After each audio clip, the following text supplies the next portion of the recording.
बिराद मोजां film socio' political बर'नि जा ससिय' पलिटिकेलि जा जेंनाफोर जा जों फेस खालामबोदों दिनैसिम जोंनि माबायाव लाइफआव स' बेखौनो जोङो बेरखांनो नाजादों स' आंथ' सानो मोजाङानो सिनेमाया आरो रायजोआव मोजां मोनगोन होननानै आं आसा खालामो आङो बेखौ एसे माबा दोननोसै बेखौ बुंबाथाय मिन्थिजोबगोन ना मानसिफोरा आं सानो माने बेखौ नायनानै मानसिफोरा माबाथोंसै बाट जास्ट बेनोल' आरोखि माने नामाल' बेकार रमिअ बिराद रमान्टिक नाम मोनसे माबा स' बे माने बे मोनसे बाथ्रा गैया होनबा जे कभारखौ नायनानै बिजाबखौ जाज दा खालामनाया बेबायदि आरोखि जास्ट नामाल'सो बेकार रमिअ बाट बेहाय जोंनि समाजाव जा सोलिबाय थादों जों बर' समाजा लाइफ जोंनि दैलि लाइफआव स' बेखौ नागिरना मोनजोबगोन आरोखि बेहाय मेनलि गोदान गोजा मेक्सिमाम आर्टिस्टआ आंनि first film as a director first time direction खालामदों एन्ड स्क्रिप्टआबो आंनि स्क्रिन प्ले ओमफ्राय एक्टरफोरा गोजामनि मानसिफोरा सिनायनायाव दङ रुबुल बर' बे माने मोनसे नेगेटिभ रल खालामदों ओमफ्राय निरिबिलि रामसियारि बिसोर थियेटाराव बिराद मोजां आर्टिस्ट ओमफ्राय जों गोदान दङ फुलेन मुसाहारि दङ आं दङ ओमफ्राय बकुल बर' ना बकुल बर' दङ माबानि बे दमदमानि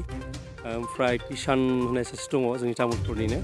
ओमफ्राय बिदिनो बर'मानिफोर दङ एक्ट्रिसफोर माया सुदेम एन्ड मामोन दङ आरोखि गोदान गोजा ट्रेलाराव एक्सुवेलि मा जादों बे माने मेनलि आंनि फिल्मा सेन्सर CBSनिफ्राय आरोखि सेन्ट्रेल बर्ड अफ फिल्म सार्टिफिकेट्सनिफ्राय सेन्सर लाखानाय फिल्म स' सेन्सरा मेनलि मोनथाम केटेगरियाव होयो आरोखि जे UA आरो A इउआ जाबाय इउनिभार्सेल आनरेस्ट्रिक्टेड फर अल आरोखि स' आंनि फिल्मा इउ मोननाय इउ सार्टिफिकेट मोननाय आनरेस्ट्रिक्टेड फर अल माने बयबो नायनो हायो बेखौ ओमफ्राय दान्थे बिदान्थेया बेनो जाहैबाय बेहाय मोनसे सोदोब दङ आरोखि ट्रेलाराव जों बेखौ सोदों जे माने बेहाय मोनसे बिप दंखायो आरोखि बे बिप थानायनि उनाव बिप थानायखायनो बे सेन्सर्ड बेखायनो बेखौ बुंजोबनो हायाखै आरो जों दा सिखौल' होनदों सि माने बेनि सिनेमायाव मेइन बुस्थुआ जाबाय सिमा एक्सुवेलि बे साबटाइटेलावबो दंखायो आरोखि साबटाइटेल नायबानो नुगोन जे व्हाट काइन्ड अफ बाउन्ड्रिज दिस बे आरोखि मा होनो मा सिमानि बे आरो मोनसे रागा जोंनाय आरो मोनसे नेगेटिभ रला बेखौ रागा जोंनो मा सिमा थालायलायनाय बेलाय बेबायदि आरो मोनसे डायलगा स' बेखौ लानानै सोरबा एसे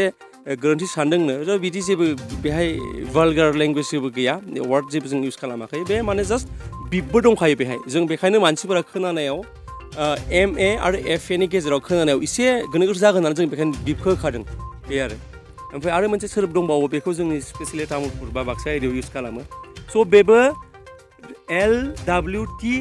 LWTTS आरोखि माने लोट्टा माने बे मिनिंलेस जाहैखाबाय जेबो मिनिं गैखाला बे LWTTA थ' बेखौ जोङो माने मोनसे सिनेमा फैदोंमोन आगोल